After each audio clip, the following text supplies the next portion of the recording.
I don't think there is such a thing as a good criminal. You know, good criminals are the ones that don't get caught, isn't it? 12 years ago, this man walked free from Glasgow's most notorious gangland murder. He had taken on the city's ruling crime family and seemingly got away with it. The stage was set for one of the longest-running gangland feuds in Britain. It's a story of raw revenge and hit jobs. We have spent 6 months getting close to this man to uncover the fight to rule Britain's most murderous city, where only the ruthless survive. Yes! Fuck the coppers!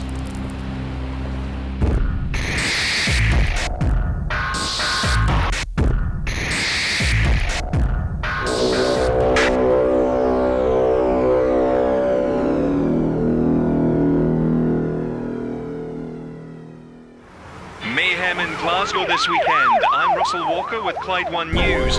5 people have been murdered in the city over the weekend. It is related to an ongoing dispute in the East End over the control of drugs empires. Strathclyde police are describing this weekend's wave of violence as one of the worst on record.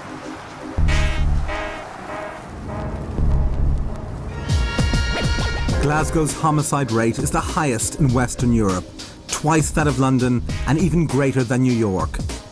It's a city plagued by long-running gangland feuds, where conspiracies run wild and memories are long.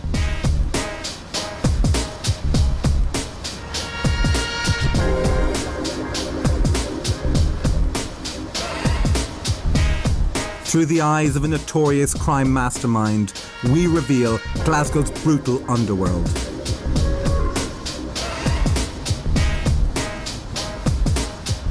He may look like an accountant, but gangster Paul Ferris is one of the most feared men in Scotland. He has been a hitman, drug dealer and gunrunner, and has carried out shootings, stabbings, kneecappings and scalpings. People started calling you the robot because anything that I was ever asked to do, I went and done it. You're very efficient. I like to think it was efficient. I was being given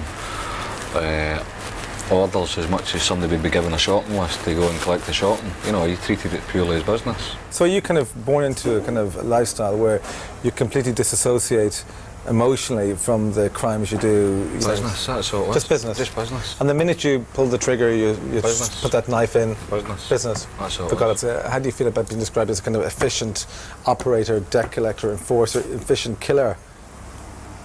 The emotional aspect it is to achieve the goals in which people actually ask you to sit out and do it. There's a guy who had been stabbed in relation to threats that were alleged to have been made by him, that he was out to avenge something. And did you stab him? Yeah, I did, yeah. But it turned out the information was not accurate. That's something that I reflect back on and say that he was a casualty. The occasional blunder was an occupational hazard, but it only served to enhance Ferris's reputation. His violent exploits became legendary on the streets of Glasgow's East End.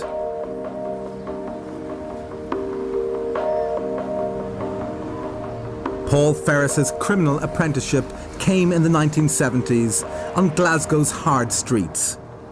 He learned from a young age that the knife is a powerful weapon, an equaliser. This is me getting into Hugging Field Street where I actually stayed for many a year. Number 19 over there, up the top. Was this a base for a lot of your activities? In the early years, yeah. But I had to move because there was too much aggravation at my mum's house. So you were bringing trouble to the police home to your mum? I was bringing police to the door and it was totally unacceptable. Now, your dad was in prison. What was he in prison for? Bank robbery. The bank that he robbed was in Ridley, and because Berlin was in close proximity, most of the prison officers' wages get paid in there. I never got paid that day because my dad nicked all the money. They thought that was quite funny. You know, any time I went in as a juvenile and my name get called out in reception, it was, "Is that Willie's boy?" And then you'd get the older screws coming in going, I remember your fucking dad, he stole our wages. I had a lot of happy times there, growing up, until the bullying aspect started. It's changed my whole life completely. Made me into somebody who was very vengeful, always remembered bad things that happened to me. Paul was systematically bullied at school. He waited until he was 17 and then unleashed his bloody revenge on one of his tormentors. Got him in a headlock and took a knife across his forehead and scalped him. And so all his skin from his forehead peeled off? Yeah. It must have been a horrific sight. Did it bother you? It never bothered me. It bothered his mother because he went screaming up to the house and she held him out the window until the ambulance arrived to stop the blood from going all over the house. Obviously an impact on his mother. What impact does that have on you? None. It's a self-satisfaction. Ferris's reputation for cruelty without remorse brought him to the attention of the East End godfather, Arthur Thompson, who took him under his wing. That's a Thompson, the household there. First and last houses. The best advice my dad ever gave me was never to get involved with Thompson. I knew better, or I thought I did. It turns out my dad was right, the rest of the family was right, and I was wrong. John. How you doing, man? How you doing? Pleased to meet you. Please come in. Yeah, come on. Paul Ferris quickly impressed the godfather. He became Thompson's most feared debt collector and enforcer. His exploits earned him the nicknames the Wee Man, Lucky, and the Robot. This is the kind of final one that I did, sort of. Excellent. Well, it's probably one of very few that I would identify as Arthur Thompson Senior, who in real terms was the last godfather. Yeah. Everybody's always got a nickname. The Last Godfather, Jimmy the Hammer, you know, and the Penguin, the Licensee. One of the most derogatory ones I've ever heard of was Brian the Tosser Meakin. You know, basically saying he's a wanker. He'd probably be called a wanker myself, but never in that context. A reporter had described me in court as a weasel-faced crook with a cunning beyond his years. You know, so... That's what I was trying to portray in this. I think it's important that if we're going to create a kind of rogues gallery, and I should be included in the rogues gallery. When Glasgow's godfather died in 1993, Paul Ferris was seen as the natural heir to the crime empire. But one man stood in his way. Tam, the licensee McGraw. Reg Mackay has been reporting on Glasgow's gangsters for over 10 years. This is Thomas McGraw, known as a licensee, in a rare public outing. He's attending the funeral of one of his hitmen who'd been knifed to death in his own patch the year before. He's called a licensee because he remarkably escapes conviction, investigation, prosecution for a wide range of offences, has done for well over 20 years. It's part of the trade-off. That's why he's called a licensee, licensed to commit crime. The underworld believes that in return for informing on fellow criminals, the police have afforded McGraw a degree of immunity. An official inquiry in 1996 cleared Strathclyde Police of these charges, but the rumours persist. Despite being a major figure linked to organised crime, McGraw has not had a significant conviction in over 20 years. This is a rare sighting of McGraw in 1988, when he was cleared of running an international drug smuggling ring. That same year, Paul Ferris was sentenced to 10 years for gun running. With Ferris behind bars, it's alleged that McGraw took control of Glasgow's multi-million-pound drugs empire. He has every right to be afraid about being taken out. He probably has more enemies in Glasgow than anybody else. Ferris and McGraw have a history. In the 1980s, they both worked with the godfather, Arthur Thompson, but an act of treachery tore them apart. Ferris believes Tam McGraw had a hand in the gangland killings of his two closest friends. The licence coverage that McGraw's got himself, it can only extend to not going to prison. doesn't extend it not going to hospital.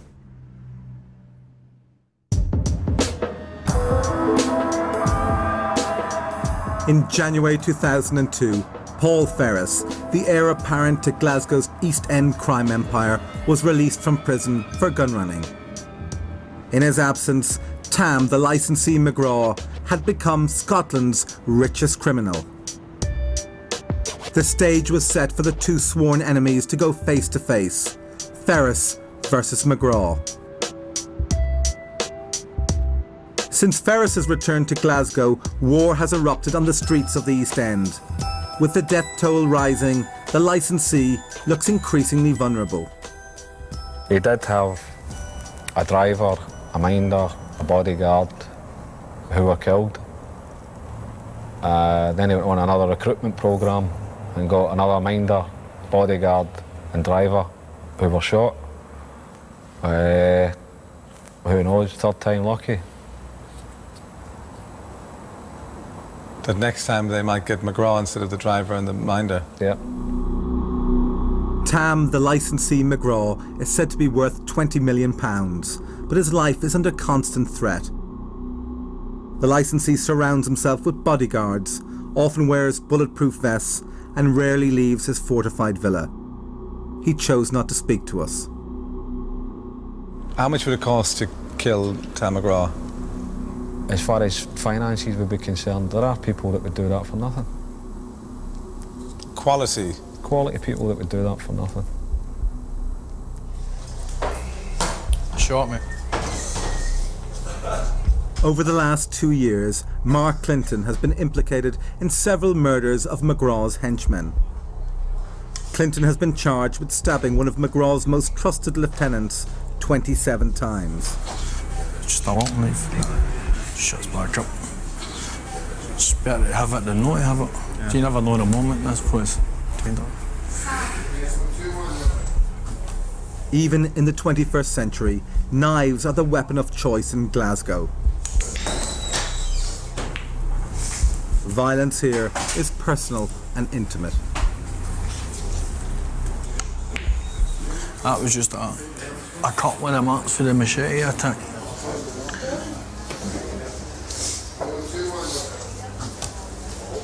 So how many of those wounds did you have? 15 or something. 15? Just slash marks. What did you say to them when they were slashing you? You said? Just tell them better make sure I've not got a pulse left when they leave me.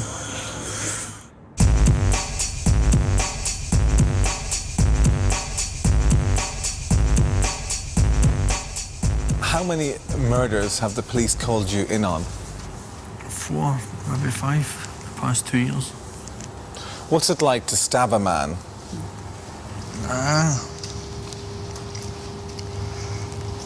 When you're in that life, you don't. It's nothing. It's nothing. It's the easiest thing in the world to do. If you're in that situation, me personally, any time I've been fighting with somebody with a knife, it's just been trying to stab him as many times as possible to get them done before anything happens to you. Stabbed somebody once and I hurt a bone and the blade of the knife broke. It must have hit quite a hard bone. And I think it was not much force that the actual blade snapped.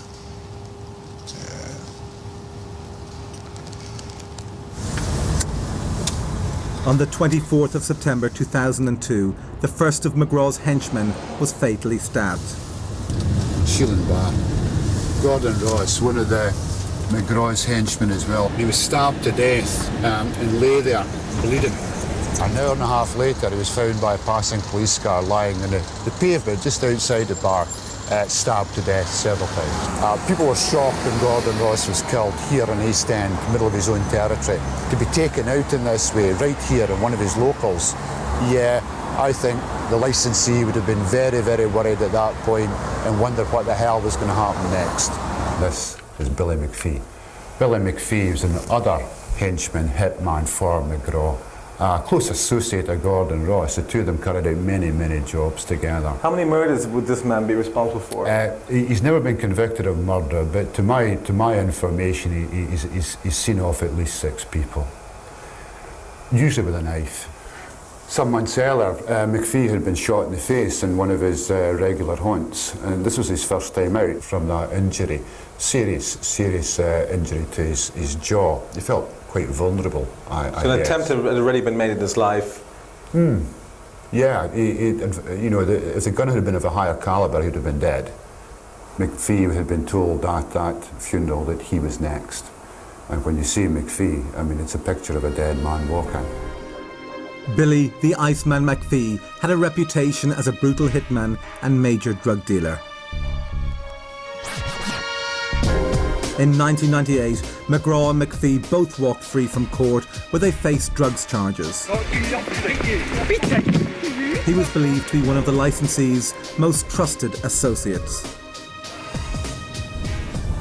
This is where Billy McPhee met his end. Shortly after the funeral of Gordon Ross, he decided to take in a Rangers game and a rugby match. He survived the Rangers match, he didn't survive the rugby match, unfortunately. This is the Middle East territory. He felt safe, he felt secure, he was relaxed, and all of a sudden, individual with his head covered walks into the pub, straight up to Billy McPhee and stabbed him in what can only be described as a bloody frenzy. Stab wounds went to his neck, his head, his legs, his arms, his arse, his genitals. 27 wounds. Horrible, bloody murder.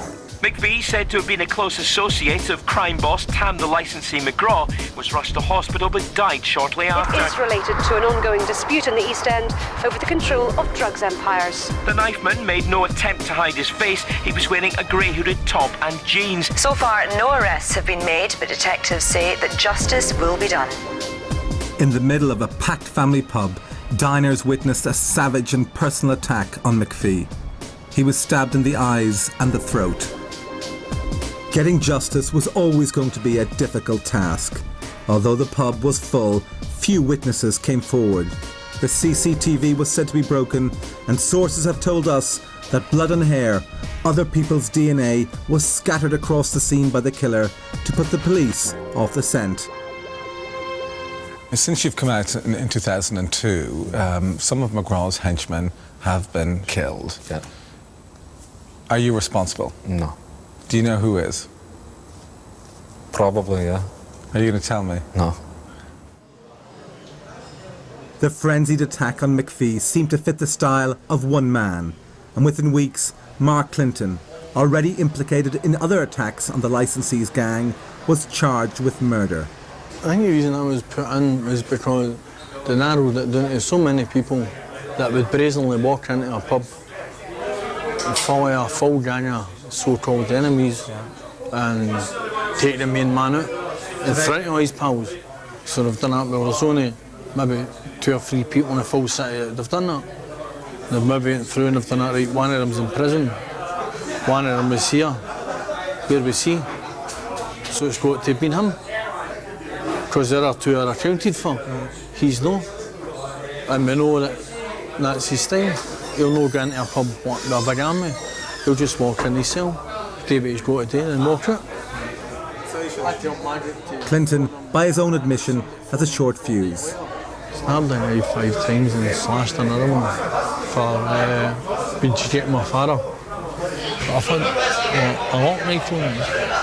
But all that showed you on camera was like, it looks as though I'm punching the guy and he's behind. But I wasn't, I was sticking a lot back up his ass. I gave it up about 5 times or something. But the blade was about that length and it went right into the horn 5 times. And when I got back up and his palm was still on, I just like kind of drew my horn across his stomach and it's just opened wide open.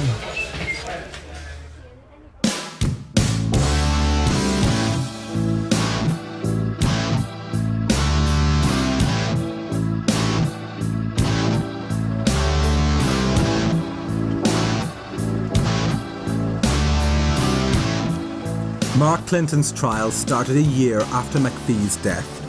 If found guilty, Clinton would be facing life behind bars.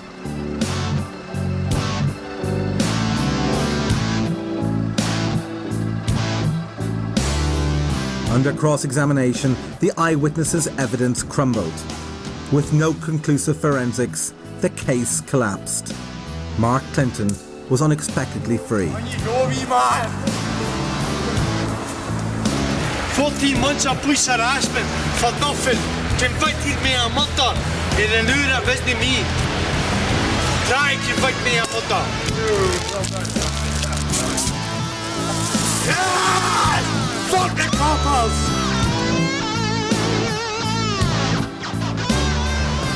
I'm very relieved. I've had 14 months of a nightmare hanging over my head. And I've had 3 attempts on my own life where I was given bail. Through, but the police would have been as well painting a target on my back and my forehead and just saying, on you go, kill him. But I'm a very relieved man that justice has been seen to done today, and I've been acquitted for murdering William McPhee. When that murder trial collapsed, the police made no announcement. Strathclyde police often make no announcement. And the message they send is, we had the right man, we just couldn't get a conviction. It's impossible to prove, but Mark Clinton claims that Tam, the licensee McGraw, approached him outside the High Court and made him an unbelievable offer. I was told that if I set Paul Ferris up to be murdered, that person would make sure that I worked for Billy McPhee's murder. And who told you that?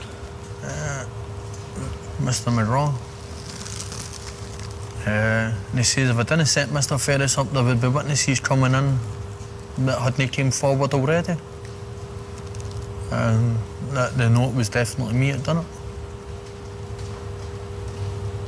What was your reaction? And I phoned a taxi and got in a taxi and I phoned Paul Ferris and told him. It was alleged to have been put to him that McGraw can get Mark Clinton an out if he's prepared to set me up. Comes as no surprise. It's not the first time I've heard that, it certainly won't be the last either. Who else was with McGraw that day? A fella, Craig Devlin and Joker McCartney, and the next day the two of them were shot in the Royal Oak. Craig Devlin and fella McCartney.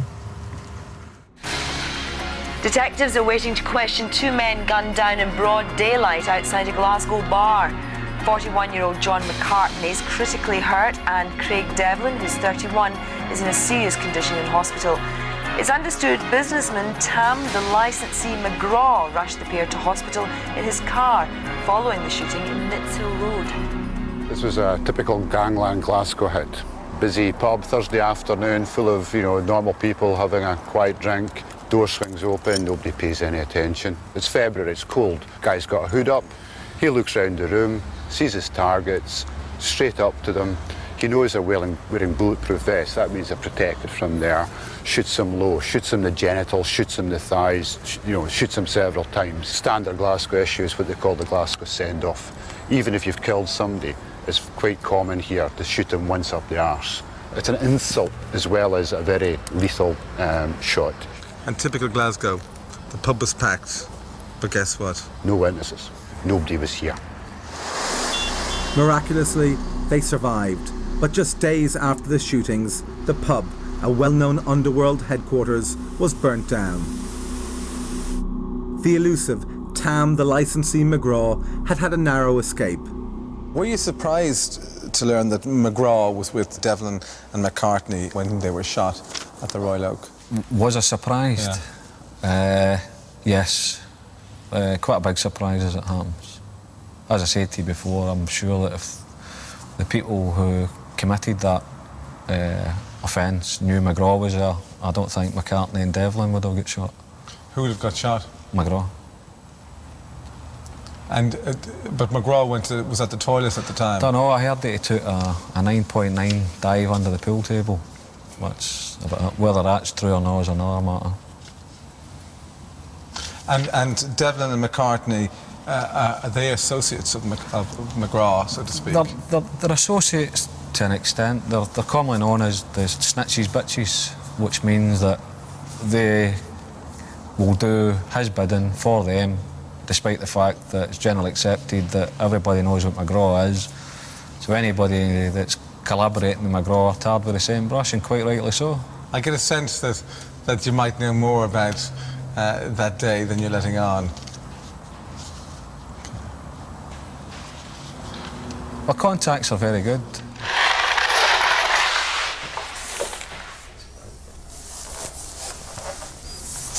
I think I would like the public to perceive me as some gangland villain that's got money or that, but if I'm not a gangland villain that's got money, I fucking wouldn't be sitting trying to paint my own house and straighten the wallpaper.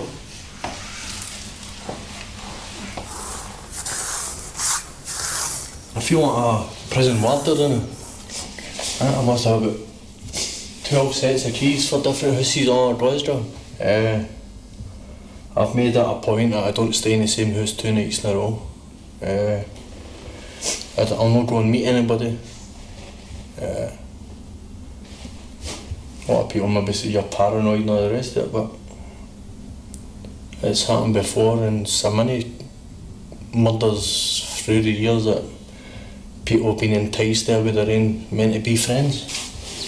They've been enticed to a place or a meeting or whatever, so I just make it a point of not going to meet anybody.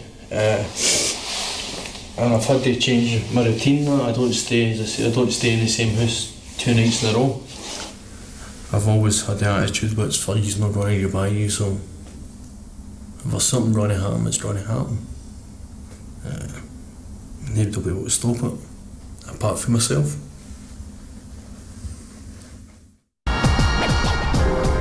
By the mid-80s, Paul Ferris had become one of the most feared hitmen in Scotland.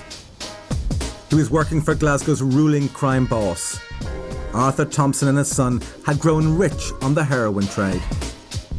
I travelled on this road 20 years ago when I was on the run for several attempted murders. The route to the bloody feud that has erupted in Glasgow goes back 20 years. It's a story of betrayal and treachery. At the time, Ferris and his now mortal enemy McGraw were both working with Arthur Thompson. But in the winter of 1984, all that changed. Ferris's work as a brutal enforcer for the Godfather was bringing the unwelcome attention of the police. Wanted in connection with over a dozen murders, the 21-year-old gratefully accepted sanctuary in the Thompson family holiday home in Rossi, Isle of Bute.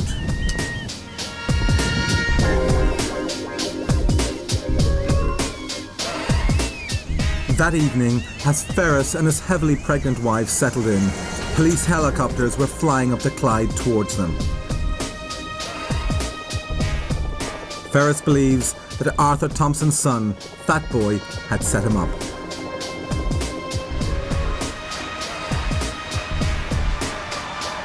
The police found a bag of heroin along with a large bundle of used banknotes and a cache of weapons in the flat. Do you think a member of the Thompson family shopped you? Without a doubt. And I genuinely think it was Arthur Jr. The police are investigating 13, 14 attempt murders.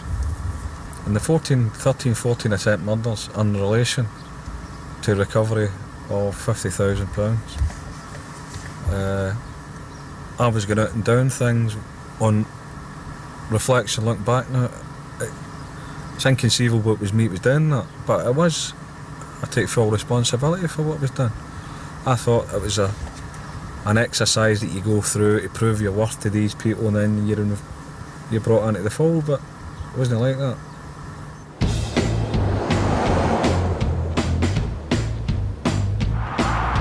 Ferris never worked for the Thompsons again. 5 years later, an attempt was made on the Godfather's life. He told the police that Paul Ferris had repeatedly tried to run him over.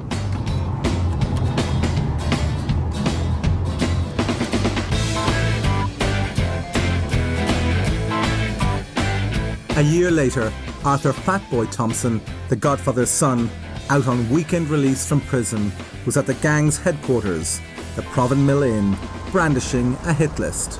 Arthur Thompson Jr. Was near enough finished his sentence.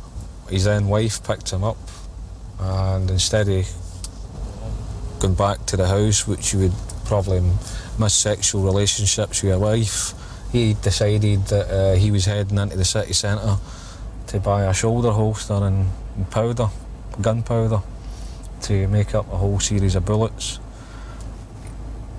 I believe that he bought that and then was in the Provan Mill Inn bragging about this list. It was like a hear ye declaration on this is his hit list. I was fourth on the list. There was about 12, I don't know. He's obviously playing up to the Gangster Chronicles. How soon after his declaration of the hit list, which you were on, did he get killed? What, 4 hours? 4 hours. Yeah. The first bullet caught Fatboy on the cheek. The second smashed into his ribs, puncturing a lung. The third pierced his anus. It was the ultimate insult to the Godfather. Ferris was charged with the attempted murder of Thompson Sr. and the murder of his son, Fatboy.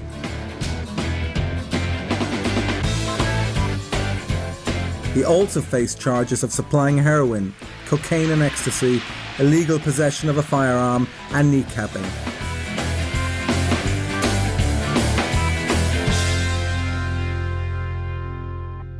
Thompson Sr. sought to avenge his son's death.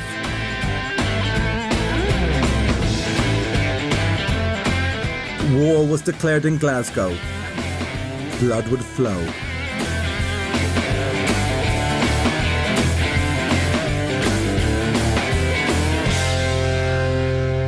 Retribution was duly delivered on the day of Fatboy's funeral.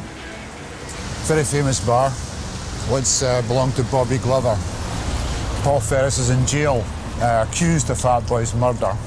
And his two closest friends, Bobby Glover, and the third of the amigos, Joe Hanlon, were found dead here in the car, shot through the head. Outside Bobby's own pub.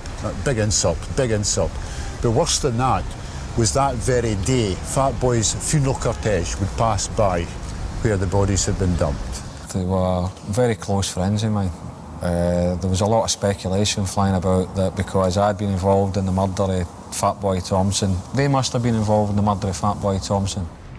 If you wanted to hurt Paul Ferris at that time in 1991, one easy way to do it would be to hurt his two very, very close friends. They weren't just business associates, they were tight, they were very, very close. And they buddies. weren't just hurt, they were executed. It was a definite execution, it wasn't even a hit. They had been taken by force, put in a situation and summarily executed, bullets through the head. Ferris believes McGraw was behind the death of his friends. Despite no concrete evidence, it's widely rumoured that McGraw arranged for the corpses to be laid out in a Glasgow pub for Thompson Sr. to view before they were dumped in a car. It was a symbolic killing. The murders of Bobby and Joe have never been solved and never will be solved. But it's well known that Thomas McGraw had a hand in it, seemingly to try and buy a favour with Thompson, the Godfather. At the time, Paul Ferris and Bobby and Joe were deemed to be the up-and-coming chiefs. They were going to take over. All very capable in their different ways. And have the deaths of Glover and Hanlon been avenged? Time is a great source of vengeance, isn't it? In the sense that loads of folk involved have since met tragic ends, but they're involved in organised crime anyway, and it's a chance all of these guys take.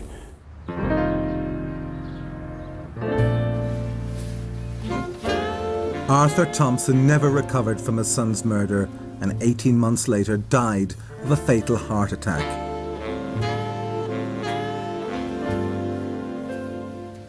The funeral of Glasgow's last Godfather was attended by gangsters from all over the UK. One man who was noted for his absence was the Godfather's one-time protege, Paul Ferris. Thompson's crime empire was now up for grabs. But who would seize the Godfather's crown? The names on everyone's lips were Ferris and McGraw. Arthur Thompson Sr. Appeared as a prosecution witness at the trial in 1992 and gave evidence against me in 1992.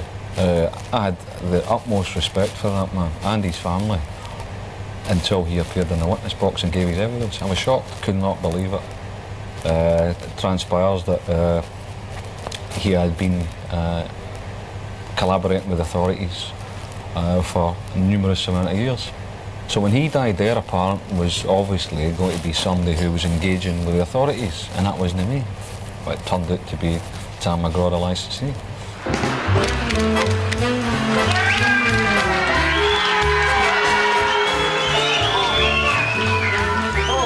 Cleared of the murder of the Godfather's son, Ferris would become a legend in the underworld. The media nicknamed him Lucky. You're living in fear of your life. So you feel you've done nothing at all to leave you in fear of your life. No retributions from anyone else that's been on this station. But Ferris's lucky run was to be short-lived. Just 5 years later, he was back behind bars, this time for gun running.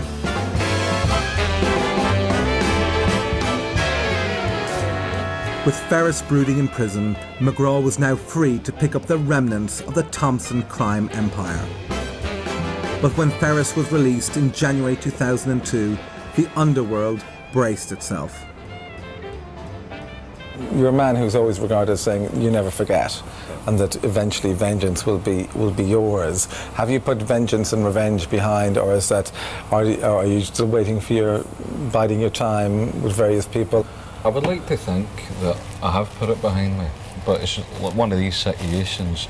If you come across somebody that you've not seen for quite a while, and there's issues still to be addressed, this is where the grey area comes into it. Have you got enough self-control to leave it at that, or are you actively going to do something about it? Now, there's a difference between sitting and plotting and planning to wreak revenge on that. I've got no time for sitting, plotting and planning. The only plotting and planning I'm doing is constructive.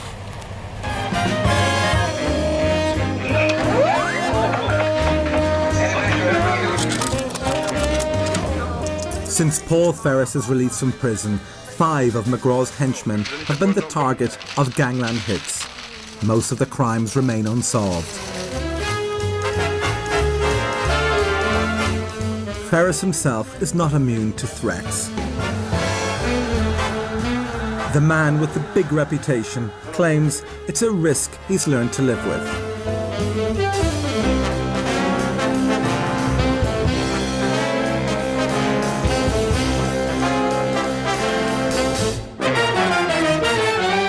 I mean, you've got a long memory. Think of the people who you've done damage to on behalf of others in the criminal world, on behalf of your own kind of motives when you were at it. Somebody made an attempt in your life you wouldn't do with a... Somebody made an attempt in my life. Yeah.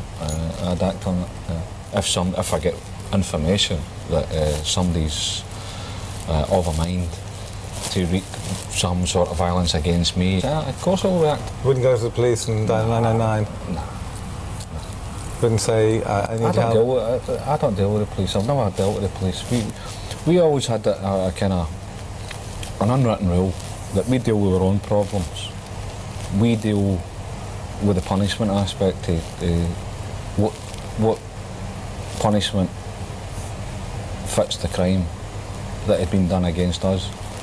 And if somebody's silly enough to make an attempt, or in worst cases, somebody actually been given some money to go and commit an offence against me. I've had a variety of different people coming back and saying, we've just took 20 grand off of X, Mr. X. To take you out? Yeah. How much would they say? How much would you like? I fucking laugh. It was funny. It was funny, but the fact that they came back and told me in the first place was crucial enough, because they knew if I found out that this plot existed, then I would act on it.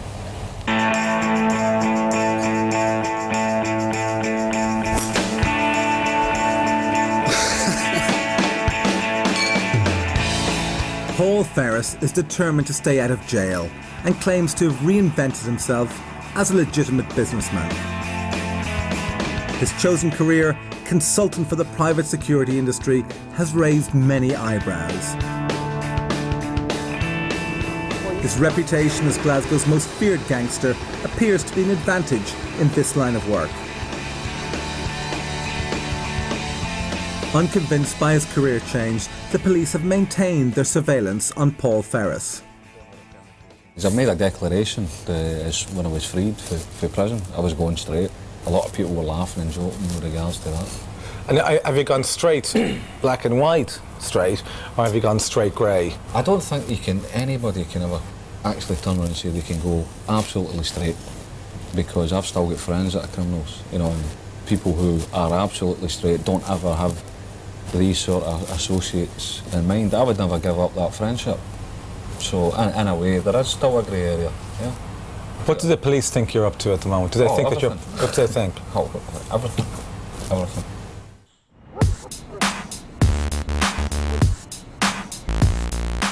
Suspicion also surrounds Paul Ferris's associate, Mark Clinton. Since walking for McPhee's murder, he has been involved in a number of violent incidents. And now the police want to talk to him, this time about drugs. They're saying they found a substantial amount of drugs in my brother's and his wife's house, but they've no charged his wife or him. They're saying it was me, and it's not my house. I don't know how they can work that one out. I'm not a householder. I've no right keys for the house. So how can they tell right away that it's mine? Surely they must need to do tests for like DNA and all that. Are they after you then? Most definitely. The advice I've been given is to go. Are you going to take that advice? Definitely. As I said earlier on, I'm not going to be allowed to live in this city anyway. But this is just the icing on the cake. The proof in the pudding, more or less.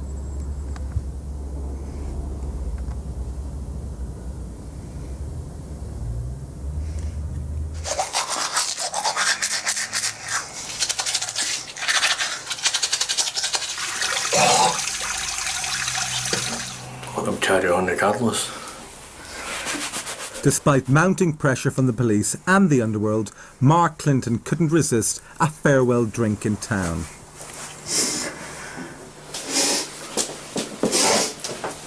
Just to not see you're setting up right now. I just got to meet some of my mates and get a cut of shandies.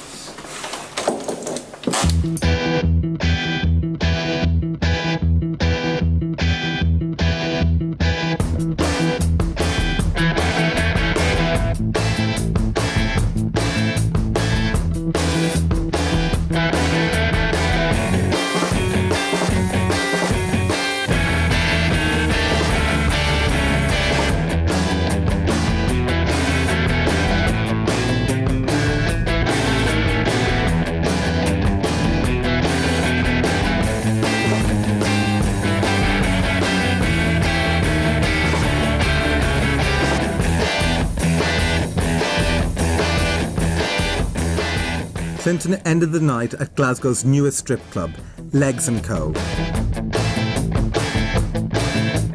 At 3:20 a.m. on Sunday morning, Clinton was once again involved in violence. He was left bleeding and unconscious on the pavement.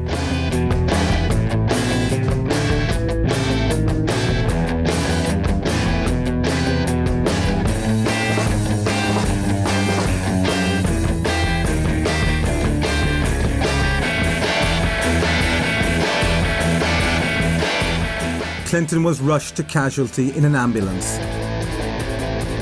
His brother feared the worst.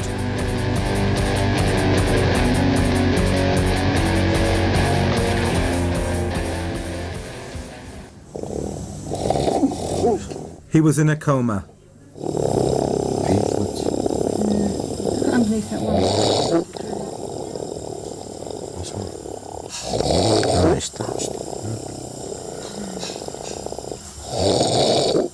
Is the situation getting worse, or are there going to be more deaths? I think to be honest and fair on it, I don't know. The indications aren't looking too clever. There are still probably a few old scores to get settled, and then those old scores, if they do get settled, there'll be other ones to settle, so it's a never-ending look.